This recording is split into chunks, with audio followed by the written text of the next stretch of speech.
ये कहानी है कर्ट की, जिसे सबने बेकार समझा था। उसकी अपनी ही पार्टी से उसे निकाल दिया गया क्योंकि उसकी कॉम्बैट स्किल्स बहुत ही लो लेवल पर थी। पर किसी को ये नहीं पता था वो एक मास्टर है। इवन कर्ट को भी नहीं पता था उसके पास एक ट्रिपल एस रैंक एबिलिटी है। कहानी की शुरुआत में हमें बताया जाता है फेनरियर, जो एक एस रैंक मॉन्स्टर है, उसके लगातार अटैक करने की वजह से इस गाँव के लोगों ने अपनी पूरी सेविंग्स खर्च करके द फ्लेमिंग ड्रैगन फैंग नाम की पार्टी को बुलाया है, जो कर्ट की पार्टी है। हम देखते हैं कर्ट एक दीवार के पीछे छुपकर देख रहा था। तभी उसके पीछे से मॉन्स्टर आ जाता है। लीडर बेंडाना से उसे ट्रैप करने के लिए कहता है। बेंडाना उसे ट्रैप करती है, पर मॉन्स्टर उसे दीवार पे फेंक देता है, जिस वजह से उसे बहुत चोट लगती है। पर हीलर उसे हील कर देती है और उनका लीडर एक बहुत ही खतरनाक अटैक के साथ उस मॉन्स्टर को खत्म कर देता है। अगले सीन में हम देखते हैं वो सभी बैठकर खाना खा रहे होते हैं। लीडर को खाना पसंद नहीं आता, इसलिए वो उसे फेंक देता है। तभी कर्ट वहाँ पर आकर उस जगह को साफ करता है और लीडर उसे दूसरा खाना बनाने के लिए कहता है। तो बेंडाना कर्ट को बताती है कि खाना सबके लिए बनाना, क्योंकि आज तुम्हारा लास्ट दिन है पार्टी में। कर्ट हैरान होकर पूछता है क्या मुझसे कोई गलती हो गई है, जिसपे सब उसे बताते हैं कि अगर हमें ताकतवर होना है तो कमजोरों को निकालना होगा। कर्ट के पास जाने के लिए कोई जगह नहीं थी।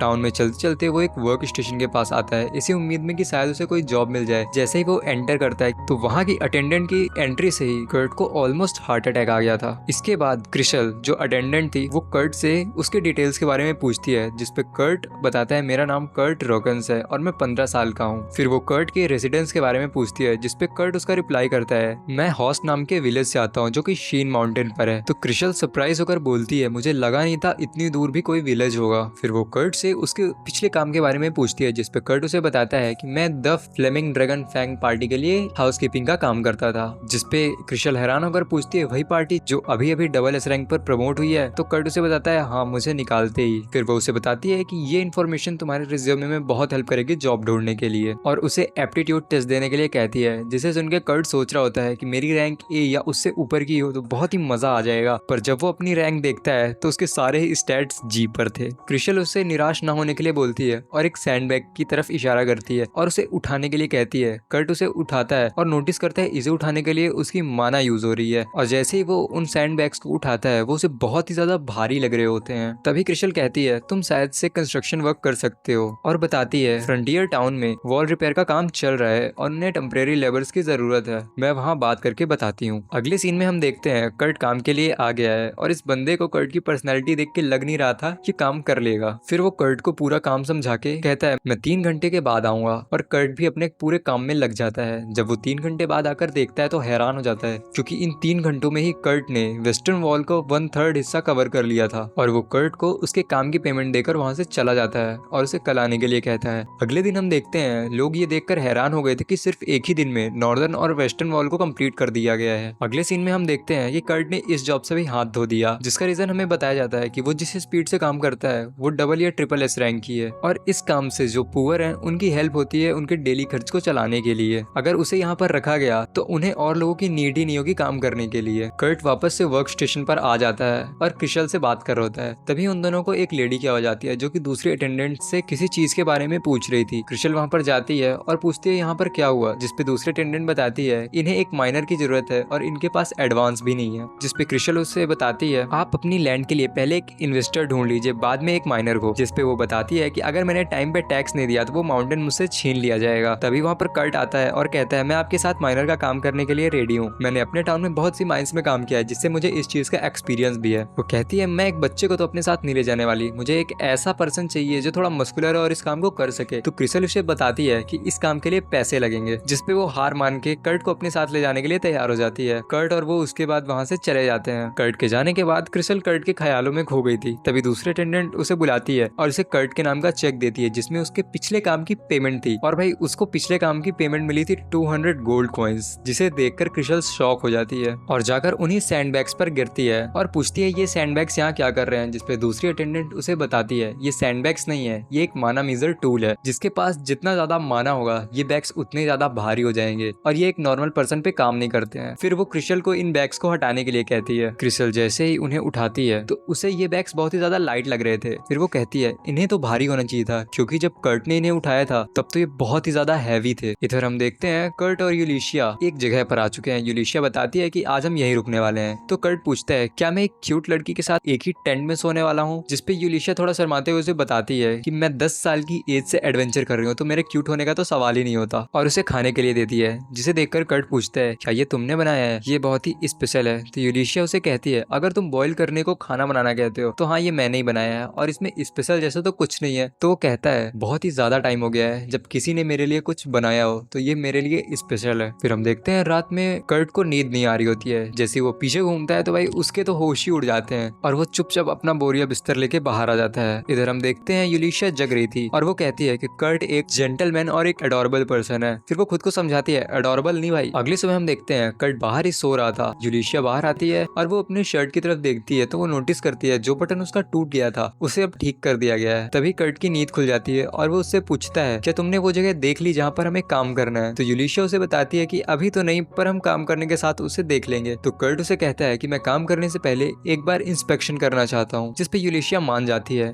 इसके बाद वो एक जगह पर जाता है और एक पत्थर को यूलिशिया को दिखाते हुए उस पे एक हैमर मारता है, जिससे वो पत्थर टूट जाता है और उस पत्थर के अंदर क्रिस्टल्स होते हैं, जिसे देखकर यूलिशिया शॉक हो जाती है। कुछ देर बाद कर्ट बहुत सारे ऐसे क्रिस्टल्स कलेक्ट कर लेता है और उसे बताता है ये अभी इतने महंगे नहीं है, इन्हें मैजिक क्रिस्टल में कन्वर्ट करना होगा। जिसपे यूलिशिया बताती है हाँ मैजिक क्रिस्टल में कन्वर्ट करने के लिए कम से कम 1 या 2 घंटे का टाइम लगेगा। और इधर हम देखते हैं भाई कर्ट ने अपने हाथ से उसे मैजिक क्रिस्टल में कन्वर्ट कर दिया है, जिसे देखकर यूलिशिया फिर से शॉक हो जाती है। और इधर कर्ट सोच रहा होता है कि अगर 1 या 2 घंटे में वो एक क्रिस्टल को मैजिक क्रिस्टल में कन्वर्ट कर रहे हैं तो उसकी क्वालिटी बहुत ही ज्यादा अच्छी होगी। आगे हम देखते हैं यूलिशिया उन क्रिस्टल्स को बेचने के लिए टाउन में आ चुकी है। वो अपनी एक फ्रेंड के पास इन क्रिस्टल को बेचने के लिए आती है। पहली नजर में तो उसकी फ्रेंड बोलती है ये इतने महंगे नहीं है, पर थोड़ा गौर से देखने पर वो कुछ नोटिस करती है और अंदर जाती है। फिर वो बाहर आकर बताती है मैं इसके तुम्हें 10 गोल्ड कॉइन्स दूंगी। जिस पर यूलिशिया शॉक हो जाती है और पूछती है 10 गोल्ड कॉइन्स। फिर उसकी फ्रेंड बताती है ये भले ही देखने में एक नॉर्मल मैजिक क्रिस्टल लग रहा हो, लेकिन इसे जिस तरह से बाइंड किया गया है, इसने जिस तरह से अपने अंदर माना को होल्ड किया है, ये बहुत ही पॉलिश्ड है,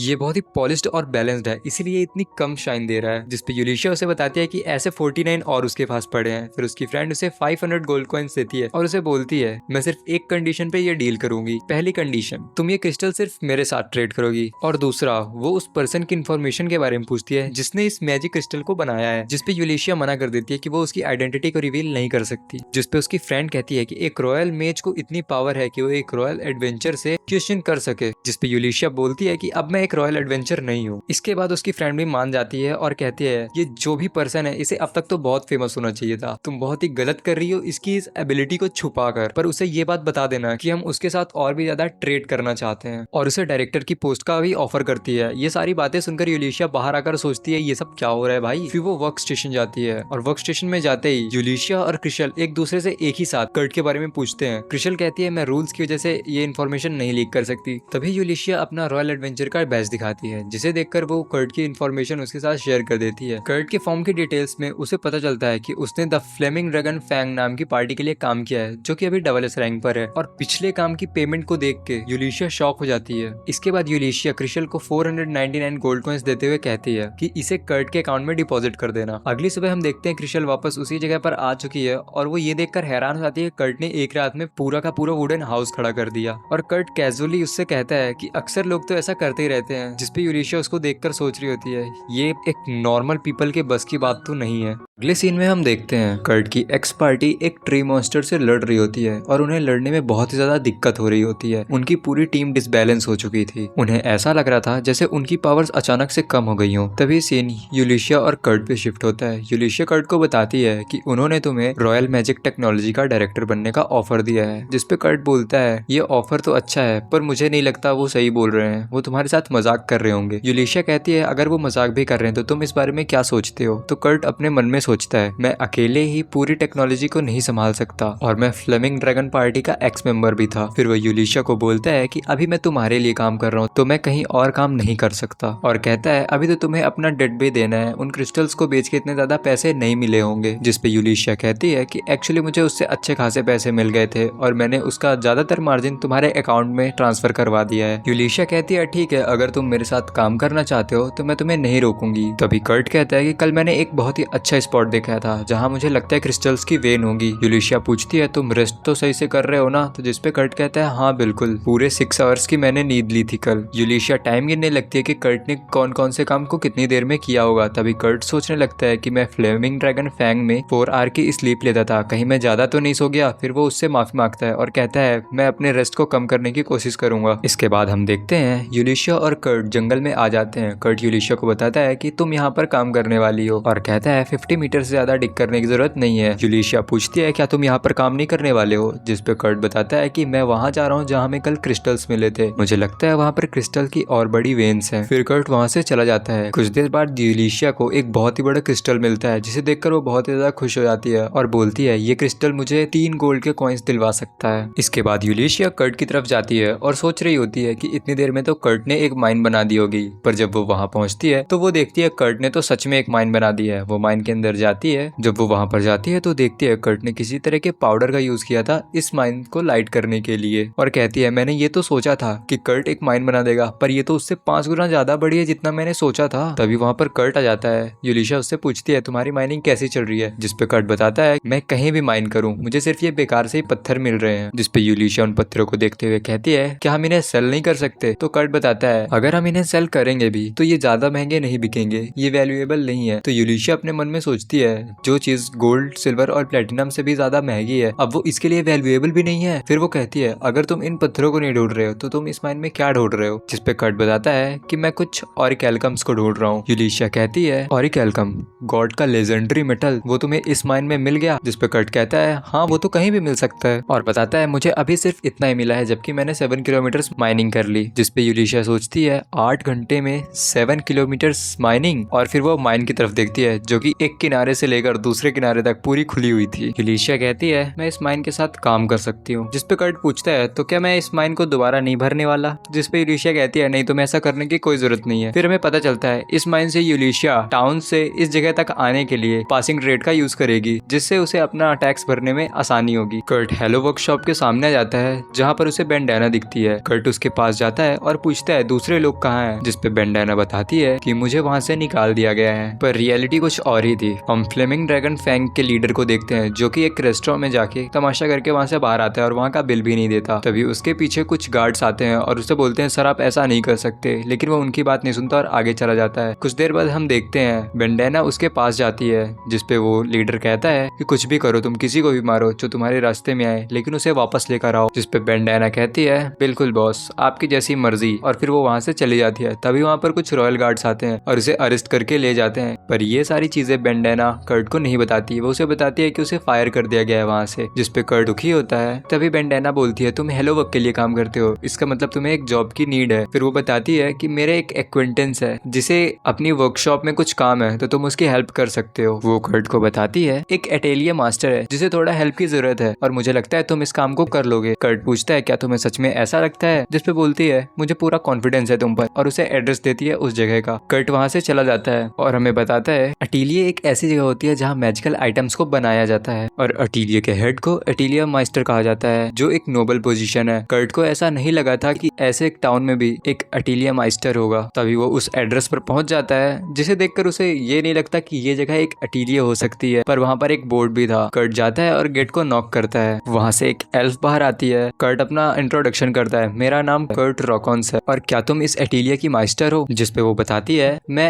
अटेलियर की मास्टर नहीं हूँ, मैं सिर्फ उनकी असिस्टेंट हूँ मिस श्योर लैला कोटा, और मुझे आपसे मिलकर खुशी हुई। तभी कर्ट बोलता है कि मेरी फ्रेंड बेंडाना ने बताया था आपको यहाँ पर किसी की जरूरत है काम के लिए, जिसपे शेर बोलती है बहुत लंबे समय से हम किसी को ढूंढ रहे हैं, तुम फाइनली आ गए। फिर वो उसका हाथ पकड़कर एक किचन की तरफ ले जाती है जहाँ से बहुत ही ज्यादा डेंजरस स्मेल आ रही होती है। कर्ट समझ जाता है यहाँ पर उसे किस काम के लिए बुलाया गया है। शेर बोलती है कि बहुत ही टाइम से ये गंदा है और इसे हम साफ नहीं कर पा रहे हैं, जिसपे कर्ट कहता है कोई बात नहीं मैं इसे साफ कर दूंगा। तभी शर्ल को कोई आवाज देता है जिसे उसकी असिस्टेंस की जरूरत थी। शर्ल वहाँ से चली जाती है और उसके जाने के बाद कर्ट अपने प्रोफेशनल क्लीनर के फॉर्म में आ जाता है और 2 मिनट के अंदर ही पूरे किचन को चमका देता है। अब उसके पास काम करने के लिए कुछ था ही नहीं, तो किचन से बाहर आता है और सोचता है मिशेल इधर ही किधर ही गई थी, और वो उस डायरेक्शन की तरफ चला जाता है। फिर वो थोड़ा ग्राउंड फ्लोर की तरफ जाता है और वहाँ पर एक गेट था, वो उसे नॉक करता है। उसे अंदर आने की परमिशन मिलती है। जैसे वो अंदर जाता है कर्ट कहता है मुझे परेशान करने के लिए माफ कर दीजिएगा, पर क्या आप मुझे बता सकते हैं कि मिस शर्ल कहाँ होंगी। तभी वो देखता है उस रूम में एक लड़की है, वो पूछती है कि तुम कौन हो, जिस पे कर्ट बताता है कि मैं कर्ट हूँ और मैंने आज से ही यहाँ काम करना चालू किया है। तभी वो लड़की कर्ट के पास आती है और बोलती है मिस शर्ल लेडी अविलिया के साथ बेसमेंट में होंगी। तभी कर्ट नोटिस करता है कि उसके पेट पे एक मार्क है। वो उससे पूछता है क्या ये एक कर्स है, जिसपे वो बताती है हाँ ये एक कर्स है। कर्ट पूछता है क्या मैं इसे पास से देख सकता हूँ, जिसपे उसे परमिशन दे देती है। कर्ट उस कर्स को देख रहा होता है और अपने मन में सोचता है ये बहुत ही लंबे समय से इस पे है और इसने अभी तक तो इसके इंटरनल ऑर्गन्स को भी डैमेज कर दिया होगा। मुझे समझ नहीं आ रहा ये खाना कैसे खा पा रही होगी। तभी लड़की के पेट से स्टार्विंग की आवाज आती है, जिससे वो थोड़ा एम्बैरस हो जाती है। तो कर्ट बोलता है अगर तुम भूखी हो तो मैं तुम्हारे लिए खाना बना सकता हूँ। फिर कर्ट किचन की तरफ चला जाता है और वो जाते जाते सोचता है कि मैं अभी नोटिस कर रहा हूँ कि जब मैं उसके पास में था तो उसने कोई भी शर्ट नहीं पहनी हुई थी और मैं बहुत ही कैजुअली उसके स्टमक पे अपना हाथ रखा था और वो वहीं पे गिर जाता है। इधर हम देखते हैं यूलिशिया अपनी फ्रेंड से मिलने के लिए आई होती है और उसे पूछती है कि इन सारी चीजों के मुझे कितने पैसे मिल सकते हैं, जिसपे वो बताती है 50,000 गोल्ड कॉइन्स। यूलिशिया कहती है ऐसा नहीं हो सकता, जिसपे वो बताती है तुम मुझे मैरेथियन रॉक्स और एक एल्कम दे रहे हो जो मुझे नहीं लगता कि होगा भी। जिसपे यूलिशिया कहती है पहले तो मुझे भी ऐसा ही लगा था पर वो है। तभी उसकी फ्रेंड बोलती है कि ऐसा आदमी इतनी देर तक छुपा कैसे रह सकता है, अभी तक तो उसे पूरे वर्ल्ड में फेमस होना चाहिए था। यूलिशिया बताती है वो फ्लेमिंग ड्रैगन के लिए फायर होने तक काम करता रहा, इसीलिए उसका किसी को पता ही नहीं चला। जिसपे उसकी फ्रेंड कहती है फ्लेमिंग ड्रैगन उसका लीडर तो अभी गार्ड्स के द्वारा वांटेड था, पर अभी ये सारी चीजें इंपॉर्टेंट नहीं है, इंपॉर्टेंट है कर्ट को लेके प्लान्स क्या है तुम्हारे आगे। जिसपे वो बताती है कि मैं कर्ट को एक अटीलिया का मास्टर बनाना चाहती हूँ और इन फ्यूचर उसे कन्विंस करूंगी मुझे उसका गार्ड बनाने के लिए। लेकिन वो इतना टैलेंटेड होने के बाद भी इतना हम्बल है कि हम उसे अगर कुछ ऑफर भी करेंगे तो वो सीधा मना कर देगा, उसे अपनी पावर्स का पता ही नहीं है। हम देखते हैं कर्ट ने पॉरिस बनाया हुआ होता है। तभी वहाँ पर अटीलिया की मास्टर लेडी अविलिया और मिस शर्ल आ जाती हैं। कर्ट उनसे कहता है मुझे माफ कर दीजिएगा, मैंने आपके बिना परमिशन के आपका किचन यूज किया। जिसपे वो कहती है कोई बात नहीं। फिर वो उस पॉरिज को देखती है तो कर्ट बताता है मैंने ये उस लड़की के लिए बनाया था जो नीचे बेसमेंट में है। लेडी अविलिया कहती है क्या तुमने उस लड़की से बात की, जिसपे वो कहता है हाँ क्या मैं नहीं कर सकता। वो बताती है तुम उस लड़की के पास दोबारा मत जाना। जिसपे कर्ट बोलता है हाँ ठीक है। कर्ट पूछता है कि आपको मेरे से और भी कोई काम है, जिसपे वो उसे मना कर देती है और उसकी आज की सैलरी देकर उसे जाने के लिए कहती है। कर्ट कहता है ये बहुत ही ज्यादा है। तो लेडी अविलिया उसे समझाते हुए कहते हैं जो तुमने किया है ये उसके लिए परफेक्ट है। अगले सीन में हम देखते हैं लेडी अविलिया उस लड़की के रूम पे आती हैं और बोलती हैं तुम्हें पर्दे से बाहर नहीं देखना चाहिए और उस पॉरिज को उसी टेबल पे रख देती हैं। लेडी अविलिया उसके पास जाती हैं और कहती हैं आपने फिर से कपड़ा सही से नहीं पहना। और जैसे ही वो कपड़े सही करने के लिए उसके पास जाती है तभी उसके पेट से स्टार्विंग की आवाज आती है, जिसपे वो कहती है कि खाने की स्मेल इतनी डिलीशियस है कि मैं खुद को कंट्रोल ही नहीं कर पा रही। जिसपे लेडी अविलिया कहती है तो ठीक है पहले मैं इसे टेस्ट कर लेती हूँ क्या ये पॉइजनस है या नहीं, इसके बाद आप इसे खा लेना। जिसपे वो कहती है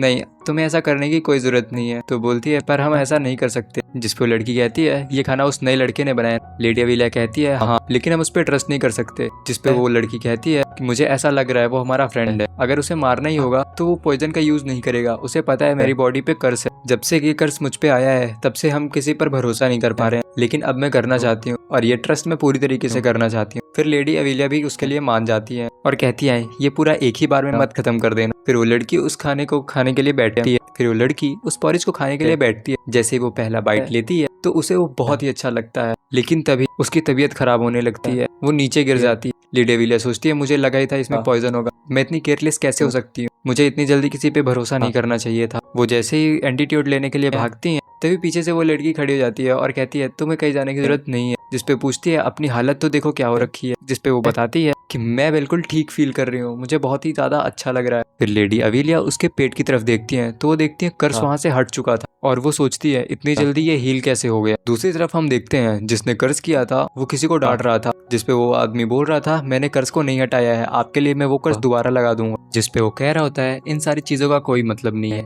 उन्होंने रास्ता ढूंढ लिया है। फिर हम देखते हैं यूलिशिया और उसकी फ्रेंड से मिलने के लिए लेडी अविलिया और वही लड़की आई होती है। यूलिशिया की फ्रेंड बताती है कि आप इस पे ट्रस्ट कर सकती हैं, ये इतनी स्टूपिड नहीं है कि ये कुछ गलत करे। लेडी अविलिया जब यूलिशिया को देखती हैं तो पहचान जाती हैं कि ये रॉयल पैलेस के लिए रॉयल एडवेंचर गार्ड थी। फिर वो बताती है मैं अटीलिया मास्टर हूँ और जो मेरे साथ लड़की है ये है लेडी लीजा लोटे। जिसे देखकर यूलिशिया और उसकी फ्रेंड दोनों बो करते हैं। यूलिशिया सोच रही होती है कि थर्ड प्रिंसेस लेडी लीजा लोटे यहाँ क्या कर रही हैं। फिर उसकी फ्रेंड पूछती है आपकी तो तबीयत खराब थी। फिर उसकी फ्रेंड पूछती है जहाँ तक मैंने सुना था थर्ड प्रिंसेस की तबीयत खराब थी, जिसपे एटिलिया माइस्टर बताती है, जिसपे लेडी अविलिया बताती है कि ये सिर्फ आधा सच है, दरअसल इन पर किसी ने कर्ज किया था। फिर वो कहती है अगर ऐसी बात है और आप यहाँ पर हैं, इसका मतलब है कि आपके ऊपर से कर्ज हट चुका है, आपने ये कैसे किया। जिसपे वो बताते हैं कि ये उन्होंने नहीं किया है। लेडी अविलिया बताती है लेडी लीजा लोटे की प्रेजेंस दोनों किंगडम के लिए एक पीस का सिंबल है, इसीलिए लेडी लीजा लोटे को टारगेट किया गया था और इन पे कर्ज किया गया। और वो बताती है इस कर्ज को हमने नहीं हटाया है, इस कर्ज को हटाने वाले का नाम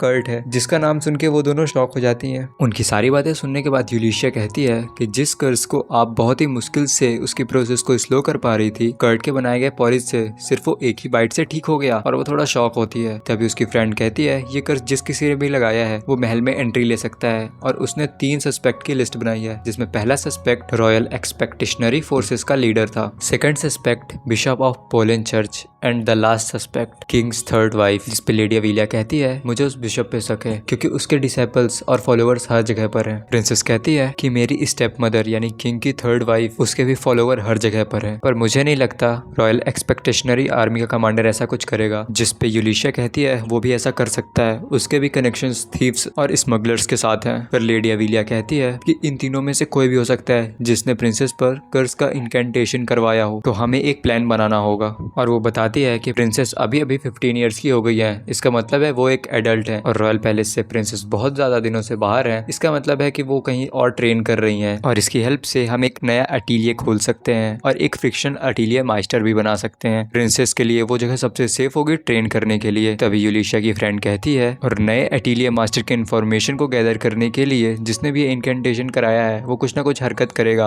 और जब उसकी डिटेल्स मिलेगी नहीं, वो एग्जिस्ट करता ही नहीं है, तो उन्हें बहुत ज्यादा टाइम लगेगा। और जब तक में वो इस चीज को वेरीफाई करेंगे तब तक वो कोई ना कोई गलती कर चुके होंगे। तभी लेडी अविलिया कहती हैं लेकिन हमें एक अटीलिया को रिकॉग्नाइज करने के लिए कोई एक आइटम चाहिए होगा। जिसपे यूलिशिया उसे कहती है मेरे पास कुछ है, और उसे एक मैजिक क्रिस्टल दे देती है। लेडी अविलिया उस क्रिस्टल को देखती है और कहती है ये क्रिस्टल तो बहुत ही रिफाइंड है, इसे किसने बनाया। यूलिशिया कहती है इसे कर्ट ने बनाया है। जिसे सुन के लेडी अविलिया शॉक हो जाती है और प्रिंसेस पता नहीं भाई क्यों पर खुश हो जाती है। अगले दिन जब कर्ट अपने काम पर जाता है तो वो देखता है कि अटीलिया बंद है। तभी वहाँ पर मिस शर्ल भी आ जाती है। कर्ट पूछता है मिस शर्ल से कि अटीलिया क्यों बंद है, जिसपे वो बताती है कि कल तुम्हारे जाने के बाद ही लेडी अविलिया भी यहाँ से इसको बंद करके चली गई थी और अभी शायद वो नहीं आने वाली है। कर्ट समझ चुका था इस बार भी उसकी नौकरी चली गई, पर उसे भूख लगी थी तो वो एक होटल में खाना खाने के लिए जाता है। वो खाने को खा ही रहा था तभी वहाँ पर कुछ लोग बात कर रहे थे। वो उनकी बातों को सुनता है तो पता चलता है उनकी पार्टी का जो पोर्टर था तबीयत खराब होने की वजह से वो उनके इस मिशन को ज्वाइन नहीं कर पाएगा, और उन्होंने इस मिशन को एक्सेप्ट कर लिया है तो अभी वो रिजेक्ट भी नहीं कर सकते हैं। तभी कर्ट उनके पास जाता है और कहता है मैं आपका पोर्टर बन सकता हूँ। जिसमें से एक लड़की बोलती है कि तुम्हारी पर्सनैलिटी को देख के नहीं लगता कि तुम ये काम कर भी पाओगे। तो कर्ट कहता है मुझे इस चीज का एक्सपीरियंस है, अगर आप मुझे परमिशन दें तो मैं इस चीज को भी प्रूव भी कर सकता हूँ। फिर कर्ट उस ब्लैक कपड़े वाले के पास जाता है और उसे उठा लेता है अपने कंधे पर। आर्मर वाला बंदा सोच रहा था आर्मर के साथ मेरा वेट 150 kg का हो जाता है, तो तुम ये मत कहना कि तुम मुझे भी उठा लोगे। तभी कर्ट आता है और उसे अपने दूसरे कंधे पर उठा लेता है, जिसके बाद वो उसे एज अ पोर्टर यूज करने के लिए मान जाते हैं। अगले सीन में हम देखते हैं वो सारे कहीं जा रहे होते हैं और अपना इंट्रोडक्शन कराते हैं। आर्मर वाला बंदा बोलता है कि मेरा नाम केंजो है और मैं वॉरियर हूँ, ये स्वॉर्ड तो सिर्फ दिखावे के लिए है, मैं अपने हाथों से ही लड़ाई करता हूँ। ब्लैक कपड़े वाला बोलता है मैं एक समुराई हूँ और मेरा नाम डेंजो है, क्या तुम पहले किसी समुराई से मिले हो। तो कर्ट कहता है नहीं, मैं पहले तो किसी से नहीं मिला, तुम पहले हो। तभी वो लड़की पीछे घूमती है और बोलती है मेरा नाम सीना है और मैं इस पार्टी की रेंजर हूँ। फिर कर्ट अपना इंट्रोडक्शन देता है, बताता है मेरा नाम कर्ट है और आप सभी का शुक्रिया मुझ जैसे पैथेटिक और एवरेज पर्सन को अपनी टीम में हायर करने के लिए। जिसपे वो सारे हंसने लगते हैं और कहते हैं हमें तुम्हारी उस पैथेटिक सेल्फ पर भी पूरा भरोसा है। कर्ट अपने मन में ही सोच रहा होता है ये सारे कितने अच्छे हैं, मैं इन्हें परेशान न करने की पूरी कोशिश करूंगा। तभी हम देखते हैं वो सारे एक केव के सामने पहुंच जाते हैं और कर्ट के पीछे से चीखने की आवाज आती है। जैसे ही वो सारे पीछे घूमते हैं तो कर्ट के पैर पर एक स्लाइम चिपक गया था। कर्ट उसे दूर करने की कोशिश कर रहा था पर वो जा ही नहीं रहा था। जिसपे शीना कहती है कि उस स्लाइम के कोर पे अटैक करो। तो कर्ट सोचता है कोर पे अटैक करना है। फिर वो एक डैगर लेके उसके कोर पे मारने की कोशिश करता है, लेकिन उसका डैगर अंदर जा ही नहीं रहा था। कर्ट उसके कोर को अटैक करने की कोशिश कर रहा था और इस कोशिश में वो अपने पैर में ही डैगर घुसा लेता है। तभी शीना वहां पर आती है और उस स्लाइम के कोर पर अटैक करके उसे खत्म कर देती है और कहती है मुझे ये तो पता था तुम कॉम्बैट में अच्छे नहीं हो, पर ये नहीं पता था इतने बेकार हो। फिर वो कहता है मुझे माफ कर दो, मुझे तुम सबको परेशान नहीं करना चाहिए था। तो पीछे से केंजो कहता है तुम्हें माफी मांगने की कोई जरूरत नहीं है, वैसे भी हमने तुम्हें पोर्टर की तरह हायर किया है, हम तुमसे कॉम्बैट की उम्मीद नहीं कर रहे हैं। तो कर्ट कहता है ये सभी मुझसे नाराज नहीं है, ये सभी मुझ पे गुस्सा नहीं हो रहा है कि मैंने इनके लिए प्रॉब्लम खड़ी कर दी, जबकि मेरी पिछली पार्टी में अभी तक तो मुझे मार भी पड़ चुकी होती। ये सारे बहुत अच्छे हैं। फिर वो सब केव के अंदर चले जाते हैं। शीना वहाँ पर वही ग्लोइंग पाउडर छिड़क देती है जिससे केव में रोशनी हो जाती है। तभी कर्ट को कुछ दिखता है, वो शीना को बुलाता है तो शीना उसे बताती है ये गॉब्लिन का पूप है, इसका मतलब है यहाँ पर गॉब्लिन्स हैं। तो डेंजो बताता है कि अभी हम उन ज़ॉम्बीज को हंट करेंगे। फिर वो सारे केव के अंदर चले जाते हैं और अंदर जाने के बाद उन्हें कुछ आवाजें आ रही होती हैं। तो डेंजो बताता है कि आवाज हमारे राइट से आई थी। तभी वहाँ से एक गॉब्लिन बाहर आ जाता है, वो दोनों उसे मिलकर मार देते हैं। तभी केंजो और डेंजो एक दूसरे से बोलते हैं क्या ये गॉब्लिन दूसरे गॉब्लिन्स को बुला रहा था। तभी वहाँ से दूसरे गॉब्लिन्स की आवाज आने लगती है। तो केंजो और डेंजो शीना को बोलते हैं कि कर्ट को प्रोटेक्ट करो। तो कर्ट कहता है इसकी कोई जरूरत नहीं है, यहाँ पर एक पैसेज डोर है, हम यहाँ से भाग सकते हैं। तभी शीना कर्ट को लेके उस डोर के अंदर चली जाती है और उस डोर को बंद कर देती है। तो कर्ट पूछता है केंजो और डेंजो हमारे साथ नहीं आएंगे, जिसपे बाहर से केंजो कहता है कि तुम्हारी मदद करने के लिए बाहर किसी को होना चाहिए, तुम यहाँ से चले जाओ, हम तुम्हें बचा लेंगे। फिर कर्ट कहता है अगर ऐसा है तो मुझे बाहर रहने दो, तुम सब यहाँ से चले जाओ। जिसपे वो कहता है कि हम बस अपने फ्रेंड की जान बचा रहे हैं, तुम बस मेरी बहन का ख्याल रखना। कर्ट अंदर सोच रहा होता है ये सब मुझे फ्रेंड की तरह ट्रीट कर रहे हैं और मेरे लिए अपनी जान तक दे सकते हैं, जबकि पिछली पार्टी में ऐसा कुछ भी नहीं था। तभी शीना उसे कहती है वो तुम्हें प्रोटेक्ट कर लेंगे,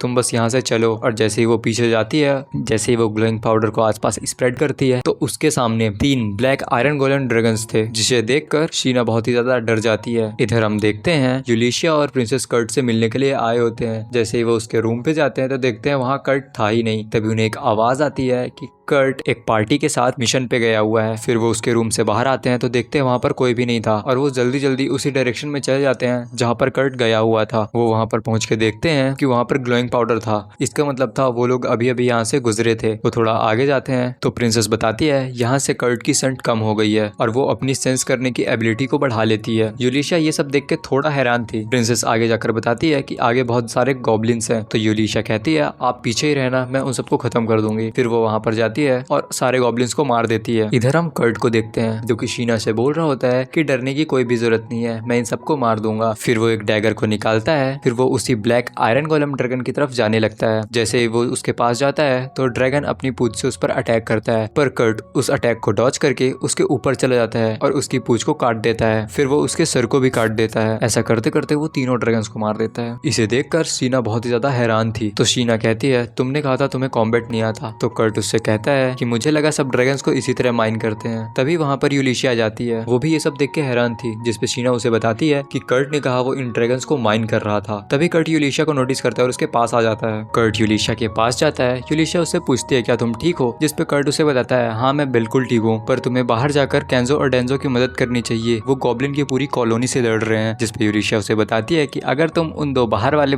की बात कर रहे हो तो वो बिल्कुल ठीक है, उन्हें बस थोड़ा स्क्रैचेस आए हैं पर वो अभी खतरे से बाहर है। आगे हम देखते हैं कि सब वहीं पर बैठे हुए थे। केंजो कहता है अगर हमें पता होता यहाँ पर पूरी गॉब्लिन्स की कॉलोनी है तो हम यहाँ एडवेंचर के लिए आते ही नहीं। जिसपे यूलिशिया उससे माफी मांगती है। तभी डेंजो कहता है अगर तुम नहीं होती तो आज हम लोग जिंदा नहीं होते। यूलिशिया कहती है कि मुझे तुम सबसे कुछ बात करनी है। फिर वो बताती है कि एक नया एटिलिया फॉर्म हो रहा है जिसके लिए उन्होंने मुझे अप्रोच किया उस एटिलिया का एडवेंचरर बनने के लिए। फिर वो कर्ट से कहती है कि क्या तुम भी मेरे साथ काम करना चाहोगे। जिसपे कर्ट कहता है मैं भी केंजो की पार्टी के साथ काम कर रहा हूँ। तो केंजो कहता है तुम्हें उसकी चिंता करने की कोई जरूरत नहीं है, तुम इनके साथ काम कर सकते हो। यूलिशिया कहती है जैसे कि तुम्हें पता है ये एटिलिया नया है तो हमें एडवेंचर पार्टी की भी जरूरत होगी। फिर वो केंजो से पूछती है क्या तुम हमारे एटिलिया के लिए काम करोगे। केंजो भी इस चीज के लिए मान जाता है। यूलिशिया कर्ट से कहती है एक बार टाउन पहुंचने के बाद तुम अपना टेस्ट करा लेना, ये एटिलिया के रिकॉग्निशन में तुम्हारी हेल्प करेगा। अगले सीन में हम देखते हैं कर्ट अपना टेस्ट कराने के लिए हेलो वर्क स्टेशन पे आ जाता है। वहाँ पर हम देखते हैं कि कर्ट का टेस्ट यूलिशिया की फ्रेंड करने वाली होती है। वो कर्ट को अपना इंट्रोडक्शन देती है और बताती है आज तुम्हारा टेस्ट मैं करने वाली हूँ, मैंने वो मैजिक क्रिस्टल्स भी देखे जो तुमने बनाए थे और तब से मैंने सोच लिया था मुझे तुमसे मिलना है। फिर वो कर्ट का टेस्ट करते हैं। इधर हम देखते हैं कि कर्ट और उसकी पार्टी जिसके साथ वो काम कर रहा था वो सब बहुत ही ज्यादा खुश होते हैं आज के काम के लिए। तभी यूलिशिया अपनी फ्रेंड से पूछ रही होती है कि टेस्ट कैसा रहा। जिसपे वो बताती है कि मैंने ऑफिशियली बता दिया है कि कर्ट माइनिंग और कुकिंग की स्किल्स में B रैंक लाता है और बाकी सारी स्किल्स में C रैंक। तभी वो पूछती है कि उसके एक्चुअल स्टैट्स क्या थे। तो वो बताती है हेलो वर्क स्टेशन पे लोएस्ट G रैंक और highest S triple S rank तक ही जा सकता है। मैंने कर्ट के एप्टीट्यूड्स को चेक किया, वो सारे ट्रिपल एस रैंक पर थे। अच्छा हुआ कर्ट का टेस्ट मैंने लिया, अगर ये टेस्ट कोई और ले रहा होता और इतनी सीक्रेट और डेंजरस इन्फॉर्मेशन किसी और के पास जाती तो ये बहुत ही बुरी बात होती। तभी पीछे से कुछ आवाज आती है। जैसी वो पीछे देखते हैं तो वहाँ पर क्रिशल खड़ी हुई थी जो कि इन बातों को सुन लेती है। तभी वो दोनों उसके पास जाते हैं और कहते हैं कि मैंने अभी कहा कि कर्ट के पास ट्रिपल एस रैंक एबिलिटीज हैं। तो यूलिशा कहती है ये इतनी डेंजरस इन्फॉर्मेशन है, क्या तुम इसे किसी के साथ शेयर नहीं करोगी? जिसपे वो ये कह रही होती है कि मुझे कुछ नहीं पता इस बारे में, मैंने कुछ नहीं सुना।